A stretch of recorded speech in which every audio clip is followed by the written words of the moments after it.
Puissance, naissance de la surhumanité d'un peuple. La France, encore elle, offrit au monde Arthur des Gobineau, maître incontesté de Adolf Hitler. Dans les textes essais sur l'inégalité des races humaines, ouvrit la porte des enfers à la suite de la hiérarchisation des races humaines.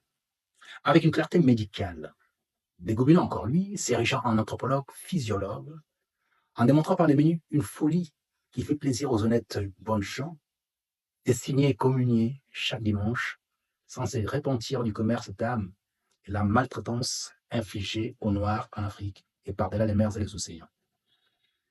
Au chapitre 16 de son essai intitulé Récapitulation, caractère des trois grandes races, effets sociaux des mélanges, supériorité du type blanc et dans ces types de la famille ariane.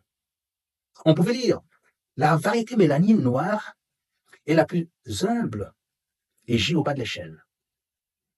Les caractères d'animalité empreints dans la forme de son bassin lui imposent sa destinée. Dès l'instant de la conception, elle ne sortira jamais du cercle intellectuel le plus restreint. Ce n'est cependant pas une brute pure et simple que ces nègres, à front étroit et fouillant, qui portent dans sa partie moyenne de son crâne les indices de certaines énergies grossièrement puissantes. Si ces facultés pensantes sont médiocres ou même nulles, et possèdent dans le désir et par suite dans la volonté une intensité souvent terrible, plusieurs de ces sens sont développés avec une vigueur inconnue aux deux autres races, le goût et l'odorat principalement. C'est donc par cette prestidigitation que les Noirs est entré dans l'histoire caucasienne, qui a béni la traite et l'esclavage des Noirs. C'est dont on peut lire chez Jean-Baptiste Dutertre, cet ecclésiaste des Calais, dans ses envolées lyriques, qui assène que leur servitude est le principe de leur bonheur, et que leur disgrâce est cause de leur salut, puisque la foi qu'ils embrassent les met en état de connaître Dieu, de l'aimer et de le servir.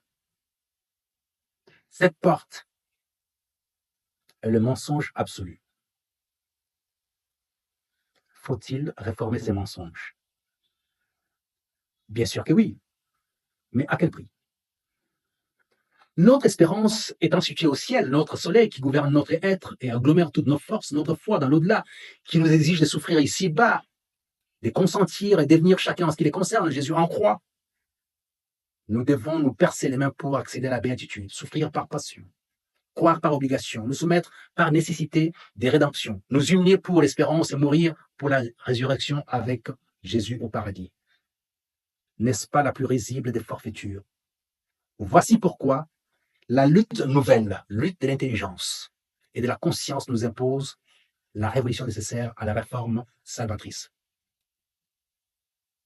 Esquisse de puissance, construction de la surhumanité.